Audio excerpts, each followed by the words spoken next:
السلام علیکم friends, welcome to کتاب نگری یوٹیوب چینل۔ کتابوں کی خوبصورت نگری میں خوش آمدید۔ میں ہوں مغیرہ کاشف اور آج آپ کے لیے لے کر آئی ہوں ہمنہ تنویر کے قلم سے تحریر کردہ ناول طوائف کی ایپیسوڈ 20۔ ایپیسوڈ شروع کریں گے مگر اس سے پہلے آپ ہماری ویڈیو کو لائک کر لیجئے، چینل سبسکرائب کر لیجئے اور بیل آئیکن کلک کرنا مت بھولیے گا۔ تو چلیں شروع کرتے ہیں۔ اچھا اب دفع ہو اسے لے کر، جا یہاں سے ورنہ میں نے کچھ مار دینا ہے اس کے گلے میں، جو کل سے پھاڑ پھاڑ کر میرے کان خراب کر رہی ہے بچی۔ وہ کھا جانے والی نظروں سے گھورتی ہوئی بولی۔ بانی ماناب کو لیے باہر نکل آئی۔ اگرچہ بانی ایک بے حس عورت تھی لیکن اس بچی کے آنسو اسے بھی رلا رہے تھے، جسے نہ جانے کس جرم کی سزا دی جا رہی تھی اس معصوم کو۔ اندھیری رات اور گہری تنہائی، چار سو پھیلی تاریکی ایک خوفناک سا منظر پیش کر رہی تھی۔ مہر نے خود کو اس جگہ پر تنہا پایا۔ وہ ننگے پیر زمین پر کھڑی تھی جب اسے اپنے پاؤں پر کچھ محسوس ہوا۔ تکلیف اتنی شدید تھی کہ وہ درد سے چلانے لگی۔ اندھیرے کے باعث اس کی آنکھیں دیکھنے سے قاصر تھیں کہ کس چیز نے اسے کاٹا ہے۔ اس کے بعد پے در پے مہر کے پاؤں پر وار ہونے لگا۔ مہر چیخنے لگی، چلانے لگی، لیکن اس کی پکار سننے والا کوئی بھی نہیں تھا۔ تکلیف ایسی کہ دل پھٹ کر باہر نکل آئے، مانو کوئی بچھو ڈنگ مار رہا ہو۔ چاند بادلوں کی اوٹ سے جھانکنے لگا تو مہر کو اپنے ارد گرد بے شمار بچھو دکھائی دیے۔ مہر کے حواس جواب دے گئے۔ مہر کا چہرہ متواتر آنسوؤں کے باعث تر ہو چکا تھا۔ مہر کا دل چاہ رہا تھا اپنے پاؤں کاٹ پھینکے۔ وہ تکلیف سے کرہ رہی تھی۔ مہر جھرجھری لیتی، کبھی اپنے پاؤں کو دیکھتی تو کبھی ان بے شمار بچھو کو جن کی تعداد کا اندازہ لگانا ممکن نہ تھا۔ بچھو بھی ایسا کہ ایک بار ہی بندے کی جان لے جائے۔ مہر نے بھاگنا شروع کر دیا۔ وہ اندھا دھند بھاگ رہی تھی اور بچھو سے ڈنگ مار رہے تھے۔ مہر کے پاؤں چلنے سے انکاری ہو گئے۔ مہر کے پاؤں سوج کر من بھاری ہو گئے تھے۔ سرخ پاؤں، جگہ جگہ پر ابھرتے نشان جو ڈنگ کے باعث تھے۔ مہر کی دل خراش چیخیں نکل رہی تھیں۔ نہیں، مجھے تکلیف ہو رہی ہے، دور رہو، جاؤ۔ دوبارہ بھاگنے کی سعی میں مہر اوندھے منہ زمین پر گر گئی۔ وہ ہاتھ سے بچھوؤں کو پرے کرنے لگی تو ہاتھ بھی زخمی ہو گیا۔ وہ جگہ جگہ مہر کے جسم میں ڈنگ مار رہے تھے۔ مہر کی چیخ و پکار سنائی دے رہی تھی۔ مہر نے مٹھی بھینچ لی، دل چاہ رہا تھا خود کو نوچنا شروع کر دے۔ جہاں جہاں وہ ڈنگ مار رہے ہیں اس حصے کو کاٹ پھینکنے کا دل چاہ رہا تھا۔ یہ تکلیف کی انتہا تھی۔ مہر پھر سے کھڑی ہوئی اور بھاگنے لگی۔ پاؤں سے خون بہنے لگا تھا۔ ان کا ایک وار ہی جان لیوا تھا اور مہر پر نہ جانے کتنے وار ہو چکے تھے۔ مہر رکنا نہیں چاہتی تھی، اگر رکتی تو تکلیف کی شدت سے شاید خود کو کاٹنا شروع کر دیتی۔ جان تو شاید اب کسی صورت نہ بچتی، کیونکہ ان کا زہر مہر کو اپنی رگوں میں دوڑتا محسوس ہو رہا تھا۔ اسے قے آ رہی تھی۔ مہر گرتی پڑتی بالآخر ایسے مقام پر آ گئی جہاں کوئی بچھو دکھائی نہیں دے رہا تھا۔ مہر کو روشنی دکھائی دی تو آنکھوں میں امید کے جگنو جگمگانے لگے۔ مہر پھر سے کھڑی ہوئی، ایک نظر اپنے پاؤں پر ڈالی۔ خوبصورت دودھیا نرم گداز پیروں کا کیا حال ہو چکا تھا۔ اپنے پاؤں دیکھ کر مہر کو قے آنے لگی تھی۔ جگہ جگہ سے ابھرے سرخ نشان اور ان سے رستا خون۔ مہر نے جھرجھری لی اور بھاگنے لگی۔ جوں مہر آگے جا رہی تھی گرمی بڑھتی جا رہی تھی۔ اس کا وجود پسینے میں شرابور ہو چکا تھا۔ سامنے کا منظر دیکھ کر مہر کا دل باہر نکل آیا۔ وہ ہونک زدہ سے اس بھڑکتی آگ کے شعلے دیکھنے لگی۔ سرخ انگارے باہر نکل رہے تھے۔ مزید یہ کہ لوگوں کی دلدوز چیخیں سنائی دے رہی تھیں۔ آگ سے اٹھتے شعلے پھیل رہے تھے، ہر شے کو اپنی لپیٹ میں لینا چاہ رہے تھے۔ مہر اشک بہاتی نفی میں سر ہلا رہی تھی۔ وہ واپس جانے کے لیے مڑی، لیکن یہ کیا؟ وہ چل نہیں پا رہی تھی۔ تکلیف کے باعث نہیں، مہر کے پاؤں میں زنجیر تھی۔ یا اللہ، یہ سب کیا ہے؟ بے اختیار مہر کے لبوں سے پھسلا۔ سرخ خون کی مانند خوفناک انگارے، نہ جانے یہ آگ کہاں تک پھیلی ہوئی تھی۔ یہ تمہارے گناہوں کا صلہ ہے جو تمہارے ہاتھوں نے آگے بھیجا۔ مہر کو اپنے عقب سے آواز سنائی دی، لیکن وہ چہرہ موڑ کر دیکھ نہ سکی۔ کوئی قوت تھی جو اسے چہرہ موڑنے سے روک رہی تھی۔ گرمی کی حدت مہر کو بڑھتی محسوس ہو رہی تھی۔ مہر اپنی بازو دیکھنے لگی۔ اسے اپنا جسم پگھلتا ہوا محسوس ہو رہا تھا۔ چہرہ جھلس رہا تھا۔ ابھی وہ آگ کے اندر نہیں تھی، اس کے قریب تھی، کہ جو اندر تھا ان کا کیا حال ہوگا؟ نہیں، پلیز مجھے جانے دیں، میں مر جاؤں گی، پلیز۔ مہر چلانے لگی، لیکن اس کی آہ و پکار کا کوئی فائدہ نہیں۔ پلیز مجھے جانے دیں، مجھے جانے دیں، میں مر جاؤں گی۔ مہر نفی میں سر ہلاتی بول رہی تھی۔ مہر کی آواز پر شاہ کی آنکھ کھل گئی۔ وہ جائے نماز طے لگاتا تعجب سے مہر کو دیکھنے لگا۔ وہ مسلسل بول رہی تھی، مہر کیا ہوا تمہیں؟ شاہ اس کا منہ تھپ تھپاتا ہوا بولا۔ مہر نے جھٹ سے آنکھیں کھول دی۔ وہ پوری آنکھیں کھولے شاہ کو دیکھنے لگی۔ مہر اجنبی نظروں سے کمرے کو دیکھنے لگی۔ میں یہاں کیا کر رہی ہوں؟ مہر شاہ کو دیکھتی ہوئی بولی۔ مہر کیا ہو گیا ہے، تم یہیں پر تھی؟ مہر اشک بہاتی نفی میں سر ہلانے لگی۔ شاہ میں وہاں تھی، پتہ نہیں کون سی جگہ تھی وہ۔ شاہ وہاں بہت آگ تھی، اتنی گرم تھی کہ میرا جسم پگھل رہا تھا۔ مجھے اپنی بازو پگھلتی ہوئی محسوس ہو رہی تھی شاہ۔ وہ بہت خوفناک تھی، اتنی کہ میرا دل باہر نکل آیا۔ میری آنکھوں کے سامنے وہ سب میرے پاؤں۔ مہر لحاف ہٹا کر اپنے پیر دیکھنے لگی جو بالکل صحیح تھے۔ شاہ یہ تو زخمی تھے، بہت زیادہ، بہت بری حالت تھی اس کی، مجھے بہت تکلیف ہو رہی تھی، کوئی بھی نہیں تھا وہاں شاہ، وہ منظر بہت خوفناک تھا، مجھے لگ رہا تھا میں بار بار مر رہی ہوں۔ مہر ہذیانی انداز میں بولتی جا رہی تھی۔ شاہ نہ سمجھی کہ عالم میں اسے دیکھ رہا تھا جو اشک بہاتی تیز تیز بول رہی تھی۔ مہر میری بات سنو، تم نے کوئی برا خواب دیکھا ہوگا، یہاں دیکھو میری بات سنو۔ شاہ اسے بازو سے پکڑ کے اپنی جانب موڑنے لگا۔ نہیں شاہ، وہ سب سچ تھا، میں سچ میں وہاں تھی شاہ، وہ سب بہت خوفناک تھا، بہت بھیانک، میں اکیلی تھی اور شاہ اتنی تکلیف تھی کہ میرے پاس الفاظ نہیں ہیں۔ مہر اس کے دونوں بازو پر ہاتھ رکھے بولتی جا رہی تھی۔ مہر بس، تم یہاں ہو میرے پاس، کچھ نہیں ہوا تمہیں، تم بالکل ٹھیک ہو، سمجھ رہی ہو نا؟ شاہ اسے اپنے ساتھ لگائے بول رہا تھا۔ مہر ہچکیاں لیتی رو رہی تھی۔ شاہ بہت تکلیف ہو رہی تھی مجھے، وہ بچھو مجھے ایک بار ڈنگ مارتے اور لگتا تھا میں مر گئی ہوں، لیکن میں پھر بھی زندہ پاتی خود کو۔ مہر کی آنکھیں اشک بار تھیں، وہ کسی معصوم بچے کی مانند اسے بتا رہی تھی، ٹھیک ہے بس اب نہیں رونا تم نے، دیکھو کیا حال بنا لیا اپنا۔ شاہ اسے خود سے الگ کرتا اس کے بال سمیٹنے لگا۔ مہر کافی حد تک سنبھل چکی تھی۔ ٹھیک ہونا تم؟ شاہ بغور اسے دیکھتا ہوا بولا۔ مہر اسبات میں سر ہلانے لگی۔ تم سو جاؤ، آرام کرو، میں یہیں بیٹھا ہوں تمہارے پاس۔ شاہ اس کا ہاتھ تھامتا ہوا بولا۔ نہیں شاہ، میں نہیں سوں گی، مہر نفی میں سر ہلاتی ہوئی بولی۔ مہر کی آنکھوں میں تیرتا خوف شاہ سے مخفی نہیں تھا۔ شاہ کا ہاتھ مہر نے مضبوطی سے تھام لیا۔ ٹھیک ہے، سونا مت، لیکن لیٹ جاؤ، تھوڑا ریسٹ دو اپنے دماغ کو۔ شاہ اسے دیکھتا فکر مندی سے بولا۔ نہیں شاہ، مجھے ڈر لگ رہا ہے، میں پھر سے وہاں چلی گئی تو؟ مہر نفی میں سر ہلاتی بول رہی تھی۔ آنسو ٹوٹ کر اسے رخسار پر آ رہے تھے۔ شاہ نے دوسرا ہاتھ بڑھایا اور اس کا چہرہ صاف کرنے لگا۔ مہر کی حالت شاہ کو بھی اشک بہانے پر مجبور کر رہی تھی۔ پھر ایسا کرو، اٹھو اور نماز پڑھو، دیکھنا تمہارا دل پرسکون ہو جائے گا۔ شاہ اس کے دونوں ہاتھ اپنے ہاتھ میں لیتا ہوا بولا۔ مہر اسبات میں سر ہلانے لگی۔ جاؤ۔ شاہ اس کے ہاتھ چھوڑتا ہوا بولا۔ مہر چہرہ صاف کرتی بیڈ سے اتر گئی، دوپٹہ اٹھایا اور واش روم کا رخ کیا۔ شاہ سانس خارج کرتا اس سمت میں دیکھنے لگا، نہ جانے خدا کو کیا منظور ہے۔ شاہ آہ بھرتا باہر نکل آیا۔ منہ دھو کر وہ زینے اترنے لگا۔ معمول کے مطابق سب ڈائننگ ٹیبل پر بیٹھے تھے۔ حرم کے متعلق صرف شہریار اور شہویز جانتے تھے۔ شاہ تھکے تھکے انداز میں چلتا ہوا آیا اور کرسی کھینچ کر بیٹھ گیا۔ کمال صاحب کرب سے اپنے بیٹے کو دیکھنے لگے۔ بابا سائیں، حرم کل سے لاپتہ ہے۔ سب بے یقینی سے شاہ کو دیکھنے لگے۔ کل رات ہم تینوں حرم کو ڈھونڈنے گئے تھے، لیکن شاہ نے سرد آہ بھرتے بات ادھوری چھوڑ دی۔ لیکن کیا؟ کمال صاحب کی کمزور سی آواز نکلی۔ کوئی فائدہ نہیں ہوا بابا سائیں، شاہ کی بجائے شہریار بولا۔ تم سب اب ہمیں بتا رہے ہو؟ کمال صاحب غرائے۔ رات بتا دیتے تو کیا ہو جاتا؟ شاہ سرد لہجے میں بولا۔ شاہ کی کیفیت سے وہ واقف تھے، تبھی خاموش ہو گئے۔ شاہ، میری بچی لاپتہ ہے اور تم سب یہاں بیٹھے ہو؟ زوفشاں بیگم متحیر سی بولی۔ امی، میری بچی بھی لاپتہ ہے۔ شاہ نہ چاہتے ہوئے بھی تلخ ہو گیا۔ آپ جائیں اسے ڈھونڈیں، ہم دنیا کو کیا جواب دیں گے، کہاں چلی گئی وہ؟ زوفشاں بیگم اشک بہاتی ہوئی بولی۔ پتہ نہیں ہمارے گھر کو کس کی نظر لگ گئی ہے، کمال صاحب متفکر انداز میں بولے۔ شاہ چہرہ موڑے، اپنی سوچ میں غلطاں تھا۔ کھانے کا تو سوال ہی پیدا نہیں ہوتا تھا، فکر سب کے چہرے سے عیاں تھی۔ زناش اس کا ہاتھ ہٹانے کی صحیح کر رہی تھی، لیکن اذلان کی گرفت اس کی سوچ سے زیادہ مضبوط تھی۔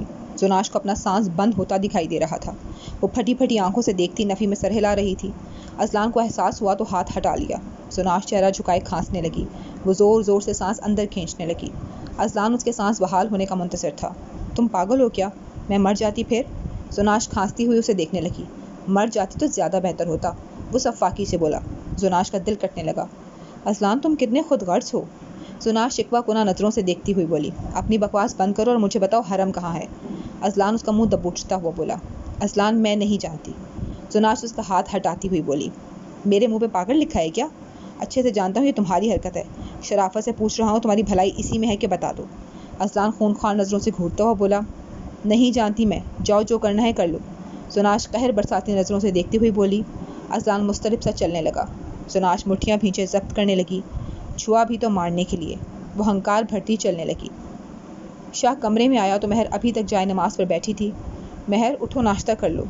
شاہ اس کے سامنے گھٹنوں کے بل بیٹھتا ہوا بولا۔ مہر نم آنکھوں سے اسے دیکھتی نفی میں سر ہلانے لگی۔ ایسے بیمار پڑ جاؤ گی، اٹھو شاباش۔ شاہ اس کی کمر تھپ تھپاتا ہوا بولا۔ شاہ، مجھ سے نہیں کھایا جاتا۔ غم پھر سے تازہ ہو گیا۔ اگر تم نے میری بات نہیں مانی تو میں ناراض ہو جاؤں گا، یاد رکھنا۔ شاہ بولتا ہوا کھڑا ہو گیا۔ چہرہ موڑ کر آنکھیں صاف کی۔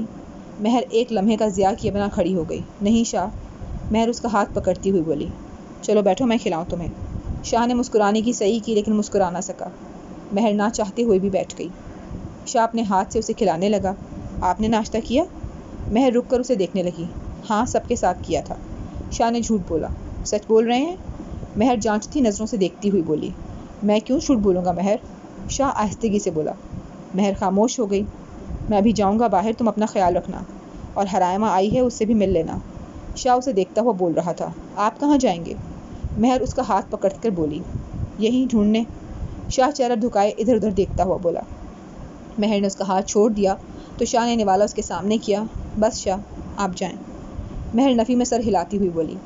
ابھی تو تم نے کچھ کھایا ہی نہیں ہے۔ شاہ خفگی سے بولا۔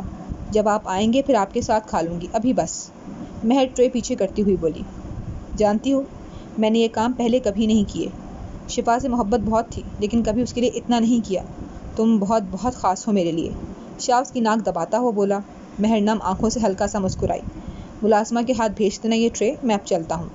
شاہ بالوں میں ہاتھ پھیرتا ہوا بولا۔ مہر نے کوئی جواب نہیں دیا۔ شاہ میں اس سے زیادہ ہمت نہ تھی، سو بنا کچھ کہے بنا دیکھے باہر نکل گیا۔ مہر نے الماری کھولی تو نظر ماناب کی چیزوں پر پڑی۔ آنکھیں پھر سے برسنے لگیں۔ آج میں نے اپنی گڑیا کو تیار نہیں کیا، مہر افسردگی سے بولی۔ ماناب کے کپڑے ہاتھ میں پکڑ لیے مہر نے ماناب کی شرٹ چہرے سے لگا لی۔ میری بچی، پلیز ہمیں لوٹا دیں ہماری بچی، مہر دل کی اتھاہ گہرائیوں سے بول رہی تھی۔ یہ کرب شاید اس کی جان لے کر ہی دم لینے والا تھا۔ مہر نے سسکتے ہوئے پیشانی الماری سے ٹکا دی۔ یہ آزمائش بہت مشکل ہے میرے رب، بہت مشکل۔ میں تیری کمزور سی بندی ہوں، مجھ پر اپنا کرم کر، مجھے میری بیٹی واپس کر دے، میں مر جاؤں گی اس کے بغیر، مر جاؤں گی۔ مہر ہچکیاں لیتی رو رہی تھی۔ دروازے پر دستک سنائی دینے لگی۔ شاہ کے خیال سے مہر نے چہرہ صاف کیا اور ماناب کے کپڑے اندر رکھ دیے۔ جا کر دروازہ کھولا تو سامنے حرائمہ کھڑی تھی۔ حرائمہ اس کے گلے لگ گئی۔ شاہ نے اسے کچھ بھی بولنے سے منع کیا تھا، سو حرائمہ خاموش رہی۔ مہر کی آنکھیں تو رونے کو بےتاب تھیں، پھر سے رمجم شروع کر دی۔ آپی کیسی ہیں آپ؟ حرائمہ کو یہ پوچھنا عجیب لگ رہا تھا کیونکہ حال تو اس کا دیکھنے سے ہی معلوم ہو رہا تھا۔ مہر اسباب میں سر ہلاتی اندر کی جانب چلنے لگی۔ تم کب آئی؟ مہر اسے بیٹھنے کا اشارہ کرتی ہوئی بولی۔ رات میں آئی تھی، آپ سے ملنا تھا لیکن عافیہ بھابی نے کہا کہ صبح مل لینا، شاید آپ سو رہی تھیں۔ حرائمہ کو اسے دیکھ کر تکلیف ہو رہی تھی۔ مہر اسباب میں سر ہلانے لگی۔ آپی، عافیہ بھابی بتا رہی تھی کہ جمعے کو میرا نکاح ہے۔ حرائمہ نے اس کا دھیان ہٹانا چاہا۔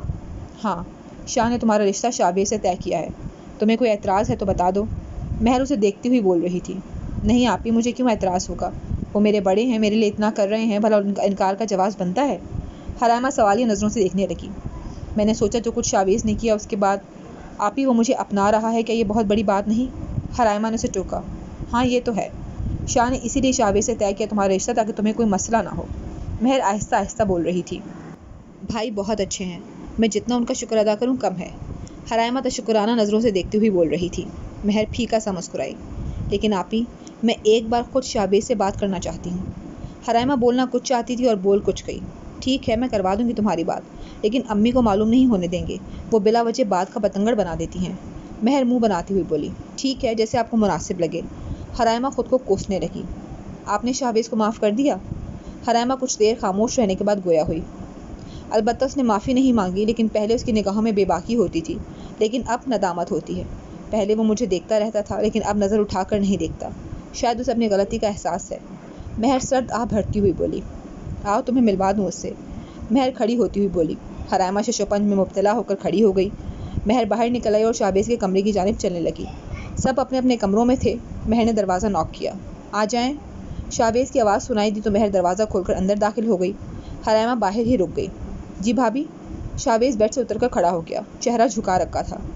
حرائمہ تم سے کچھ بات کرنا چاہتی ہے تو میں نے سوچا، مہر الفاظ جوڑ رہی تھی۔ جی بھابی آپ بھیجتے ہیں، بے فکر رہیں، کچھ نہیں ہوگا اسے۔ شاہبیز اس کی جھجک سے یہی اخذ کر سکا۔ نہیں ایسا کچھ نہیں ہے، مہر نفی میں سر ہلاتی ہوئی بولی۔ شاہبیز اسبات میں سر ہلانے لگا۔ مہر باہر نکل گئی۔ تم بات کر لو، میں باہر کھڑی ہوں، مہر اس کے شانے پر ہاتھ رکھتی ہوئی بولی۔ حرائمہ گردن ہلاتی اندر چل دی۔ حرائمہ چہرہ جھکائے اس کے سامنے آئی۔ ہمت کر کے حرائمہ اندر تو آ گئی تھی شاہبیز سے بات کرنے، لیکن شاہبیز کے سامنے اس کی ساری ہمت جواب دے گئی۔ بیٹھ جاؤ۔ شاہبیز اس کی جھجک محسوس کرتا کرسی کی جانب اشارہ کرتا ہوا بولا۔ شاہبیز نے ایک نظر میں اس کا جائزہ لیا۔ سرخ و سفید رنگ، جھکی پلکیں، پنکھڑی جیسے لب جنہیں وہ مسلسل کاٹ رہی تھی۔ شاہبیز کے لب دھیرے سے مسکرانے لگے۔ یہ ڈری سہمی سی لڑکی اسے اچھی لگی تھی۔ اگر کبھی وہ مہر سے نظر ہٹا کر اسے دیکھتا تو شاید پہلے ہی اسے پسند کر لیتا۔ تمہیں کچھ کہنا تھا مجھ سے؟ شاہبیز نے خود گفتگو کا آغاز کیا۔ جی وہ مجھے آپ کو کچھ بتانا تھا۔ حرائمہ خوفزدہ ہو کر بول رہی تھی۔ پہلی بات تو یہ کہ میں کوئی جن نہیں ہوں، نہ ہی تمہیں کھانے کا ارادہ رکھتا ہوں، سو ایزی ہو کر بات کرو۔ کچھ نہیں کہتا میں، شاہبیز اسے نارمل کرنے کی غرض سے بولا۔ حرائمہ نے چہرہ اٹھا کر اسے دیکھا جو مسکرا رہا تھا۔ شاہویز کے ہلکے پھلکے انداز سے اسے کچھ ٹھارس ملی۔ میں ایک طوائف ہوں، صحیح معنوں میں طوائف۔ بولتے بولتے حرائمہ کی آنکھ سے آنسو چھلک پڑے۔ میں جانتا ہوں۔ شاہویز کا لہجہ پر اعتماد تھا۔ مجھے بہت سے لوگوں نے، اس سے آگے حرائمہ کے الفاظ دم توڑ گئے۔ میں یہ بھی جانتا ہوں۔ شاہویز کے اعتماد میں کسی طور بھی کمی نہ آئی۔ آپ ایک ایسی لڑکی سے شادی کرنے جا رہے ہیں؟ حرائمہ چہرہ اٹھا کر اسے دیکھنے لگی۔ میں خود بھی کوئی اچھا انسان نہیں ہوں۔ میرا کافی عرصے سے ایک لڑکی کے ساتھ افیئر ہے، لیکن اب نہیں۔ اور سنا ہوگا تم نے، ناپاک عورتیں ناپاک مردوں کے لیے اور پاکیزہ عورتیں پاکیزہ مردوں کے لیے۔ اگر میں توقع کرتا ہوں کہ مجھے کوئی صاف شفاف بیوی ملے گی تو غلط ہے۔ بے شک تمہارا کوئی قصور نہیں اس میں، لیکن میں ایک ایسی ہی لڑکی کو ڈیزرو کرتا ہوں۔ شاہویز صاف گوئی سے بولا۔ حرائمہ ششدر رہ گئی۔ میں اسموکنگ کرتا ہوں بہت زیادہ، تمہیں برداشت کرنا پڑے گا، یا پھر ایسا کرنا، تم بھی میرے ساتھ اسموکنگ کرنا۔ شاہویز دھیرے سے مسکراتا ہوا بولا۔ حرائمہ اس کی بات پر مسکرانے لگی۔ تھوڑا سا نہیں، بہت زیادہ بگڑا ہوا ہوں، سدھرنے کا کوئی امکان نہیں، تمہیں میرے ساتھ ایڈجسٹ کرنا پڑے گا۔ شاہویز اسے دیکھتا ہوا بولا۔ حرائمہ اس بات میں سر ہلانے لگی۔ رہی بات محبت کی تو بہت بار ہوئی ہے، تم سے بھی ہو جائے گی، شاہویز محظوظ ہوتا ہوا بولا۔ شاہویز کو سن کر حرائمہ کا دل پرسکون ہو گیا تھا۔ وہ جیسا بھی تھا، اس کا ہونے والا شوہر تھا اور اسے ہر حال میں قبول تھا۔ ایک اور بات، تمہیں میری ہر بات ماننی پڑے گی، قبول ہے؟ شاہویز ابرو اچکا کر بولا۔ حرائمہ اس بات میں سر ہلانے لگی۔ مجھے ایک بات بتاؤ، بیوی لا رہا ہوں یا گائے جو صرف سر ہلاتی ہے؟ کچھ بولو بھی۔ شاہویز باتوں کو طول دینا چاہتا تھا۔ میں کیا بولوں؟ جو کہنا تھا آپ سب جانتے ہیں۔ حرائمہ شانے اچکاتی اسے دیکھنے لگی۔ جو کہنے آئی تھی اسے یہیں بھول جاؤ، دوبارہ ہم اسے ڈسکس نہیں کریں گے۔ ہر انسان کا ماضی ہوتا ہے اور ہم دونوں کا کلیئر ہو چکا ہے۔ جی، حرائمہ سر جھکا کر بولی۔ شاہویز کو شرارت سوچ رہی تھی۔ ایک بات بتاؤ، تم نے بہت لڑکے دیکھے ہیں؟ شاہویز بغور اسے دیکھتا ہوا بولا۔ جی؟ حرائمہ متحیر سے اسے دیکھنے لگی۔ مطلب دیکھے ہیں؟ وہ لب دبائے مسکرا رہا تھا۔ نہیں، میرا مطلب، مجھے لگا شاید تم نے بہت لڑکے دیکھے ہیں، اس لیے مجھے دیکھ نہیں رہی کہ یہ تو بیکار سا ہے۔ شاہویز اس کی جھجک سے محظوظ ہو رہا تھا۔ نہیں، ایسا کچھ نہیں ہے، حرائمہ نفی میں سر ہلاتی ہوئی بولی۔ اب تم جاؤ، بھابھی باہر کھڑی ہوں گی، شاہویز جانے کا اشارہ کرتا ہوا بولا۔ حرائمہ اس کے پل پل بدلتے رویے پر حیران ہوتی باہر نکل آئی۔ کیا ہوا؟ مہر اس کی بوکھلاہٹ دیکھ کر بولی۔ نہیں، کچھ نہیں، بس تھوڑا عجیب سا ہے، حرائمہ الجھ کر بولی۔ جب شادی ہوگی سمجھ بھی آ جائے گا، مہر اس کا منہ تھپ تھپاتی ہوئی بولی۔ نماز کا ٹائم ہو رہا ہے، میں پھر آتی ہوں آپ کے پاس، حرائمہ مسکراتی ہوئی بولی۔ ہاں، مجھے بھی پڑھنی ہے، مہر فکر سے کہتی اپنے کمرے کی جانب چل دی۔ شام کے سائے گہرے ہو رہے تھے۔ دسمبر کی اداس شاموں کی مانند ستمبر کی شامیں بھی اداس ہو گئی تھیں۔ دسمبر کی یک بستہ ہوائیں جو احساسات کو منجمد کر دیتی ہیں، ستمبر کی ہوائیں بھی کچھ ایسا ہی فیل کر رہی تھیں۔ چہرے پر مایوسی اور تھکن لیے شاہ اور شہریار آ رہے تھے۔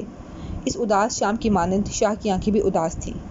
فلک نے خورشید کو کھو دیا تھا اور شاہ نے اپنی جان کو، لیکن فلک کو اس کا نعم البدل مہتاب کی صورت میں ملنے والا تھا۔ اس کے برعکس شاہ کو اس کا نعم البدل مل ہی نہیں سکتا تھا، کیونکہ انسانوں کا کوئی نعم البدل نہیں ہوتا۔ یہ ہماری سوچ ہوتی ہے کہ اس انسان جیسا انسان ہمیں مل جائے گا، لیکن حقیقت میں ہم ساری زندگی اسی انسان کو تلاشتے رہتے ہیں جن کا ملنا ناممکنات میں شمار ہو جاتا ہے۔ شاہ بالوں میں ہاتھ پھیرتا اندر کی جانب بڑھ رہا تھا۔ اس کا ظاہر اور باطن دونوں چیخ چیخ کر اس کا حال بیان کر رہا تھا۔ شرٹ باہر نکلی ہوئی تھی، رف سی پینٹ پہنے، بالوں میں برش کی بجائے ہاتھ چلاتے وہ انہیں ٹھیک کر لیتا، اور چہرہ غم کی داستان بنا ہوا تھا۔ مہر اسے دیکھ چکی تھی، تبھی سرعت میں زینے اترنے لگی۔ شاہ اس کی بے چینی سمجھتا تھا۔ مہر ان دونوں کو دیکھ کر مایوس ہو گئی۔ قدموں کی رفتار خود بخود دھیمی پڑ گئی۔ نماز پڑھ کر آ رہی ہو؟ شاہ اس کے مقابل آتا ہوا بولا۔ مہر اس بات میں سر ہلانے لگی۔ اچھی بات ہے، شاہ اس کا منہ تھپ تھپاتا ہوا بولا۔ میں بابا سائن سے بات کر کے آتا ہوں۔ شاہ اس سے نظریں ملائے بغیر چلا گیا۔ مہر افسردگی سے اس کی پشت کو دیکھنے لگی۔ شاہ، میری بیٹی کو کیوں نہیں لایا تو؟ ہائے، پتہ نہیں کس حال میں ہوگی، ہماری تو کسی سے دشمنی نہیں، پھر کون لے گیا میری خوان بچی کو؟ شاہ ضبط کیے انہیں سن رہا تھا۔ کمال صاحب شاہ کے تاثرات سے اس کی حالت بخوبی سمجھ رہے تھے۔ بیگم، خاموش ہو جاؤ، انہیں بولنے تو دو۔ کمال صاحب کی آواز کمرے سے باہر تک سنائی تھی۔ ذوفشاں بیگم دوپٹے سے آنسو صاف کرتی خاموش ہو گئیں۔ شاہ نے شہریار کو اشارہ کر دیا۔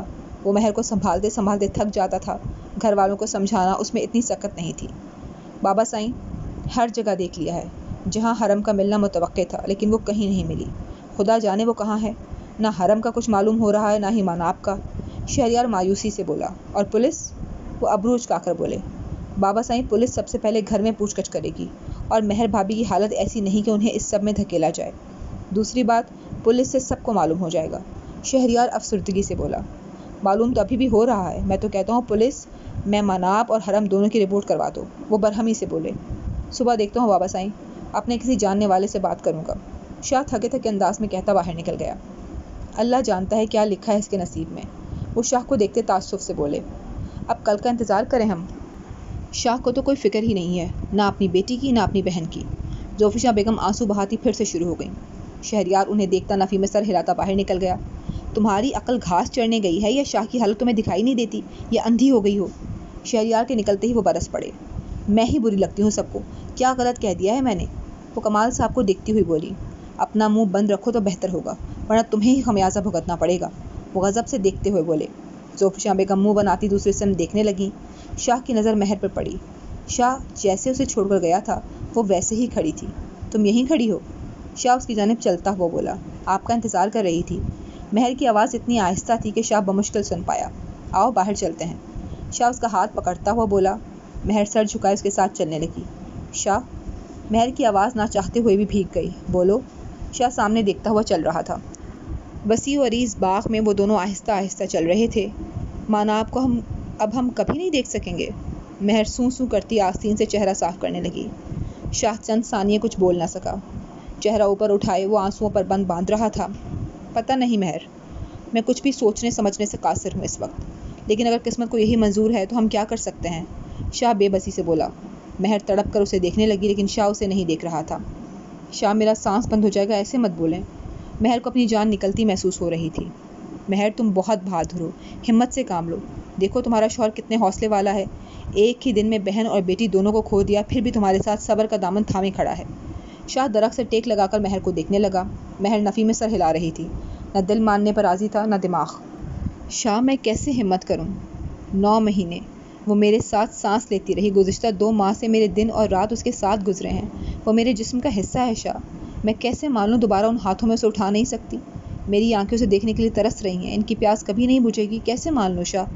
میرے دل کو کبھی سکون نہیں ملے گا، کیسے سمجھاؤں میں اسے؟ مہر بے یقینی سے اسے دیکھتے ہوئی بول رہی تھی۔ ایک ایک حرف پر اس کی آنکھ برس رہی تھی۔ یہ تو ظاہری اذیت تھی، باطنی اذیت کا تو اندازہ بھی نہیں لگایا جا سکتا تھا۔ مہر، میں سب جانتا ہوں اور سمجھتا بھی ہوں، تم بتاؤ میں کیا کروں؟ کون سی جگہ ہے جہاں ماناب ہوگی؟ تم بتاؤ، میں چلا جاتا ہوں مہر، مجھے دوسری دنیا میں بھی جانا پڑے میں چلا جاؤں گا، لیکن مجھے بتاؤ تو صحیح میں جاؤں کہاں؟ تمہیں کیا لگتا ہے مجھے تکلیف نہیں ہو رہی؟ میں 13 سال اولاد کے لیے ترستا رہا ہوں، ماناب کو دیکھتا تھا تو معلوم ہوتا تھا زندگی ہے۔ مہر، وہ میری بھی جان ہے، بے شک میں اس کے ساتھ اتنا وقت نہیں رہتا جتنا تم رہتی ہو، لیکن شاہ نے سسکتے ہوئے بات ادھوری چھوڑ دی۔ مہر خاموش ہو گئی۔ کچھ پل خاموشی کے نظر ہو گئے۔ میں تھک گئی ہوں، مہر چہرہ اٹھا کر شاہ کو دیکھتی ہوئی بولی۔ کمرے میں چلتے ہیں، شاہ چہرہ صاف کرتا ہوا بولا۔ نہیں، یہیں پر بیٹھ جاتے ہیں۔ مہر اس کا ہاتھ تھامتی گھاس پر بیٹھ گئی۔ شاہ بھی اس کے ہمراہ بیٹھ گیا۔ مہر نے سر اس کے شانے پر رکھ دیا اور گھاس پر انگلیاں چلانے لگی۔ شاہ نے درخت سے سر ٹکا کر آنکھیں موند لیں۔ اس کمبخت زنیرہ کو فون کر، یہ کس آفت کو اٹھا لائی ہے، رو رو کر آسمان سر پر اٹھا لیا ہے، وہ بچی کم تھی کیا؟ زلیخا بیگم بانی کو دیکھتی کوفت سے بولی۔ پتہ نہیں زنیرہ نے کیا دیکھا، رنگ تو سفید نہیں ہے اس لڑکی کا۔ بانی حرم کا منہ دبوچتی ہوئی بولی۔ حرم کراہ کر اسے دیکھنے لگی۔ جی فرینڈز، تو یہاں پر اختتام پذیر ہوتی ہے ایپیسوڈ 20۔ آپ کو کیسی لگی ہمیں کمنٹس کر کے ضرور بتائیے گا۔ اگلی ایپیسوڈ تک اپنا خیال رکھیے گا۔ اللہ حافظ۔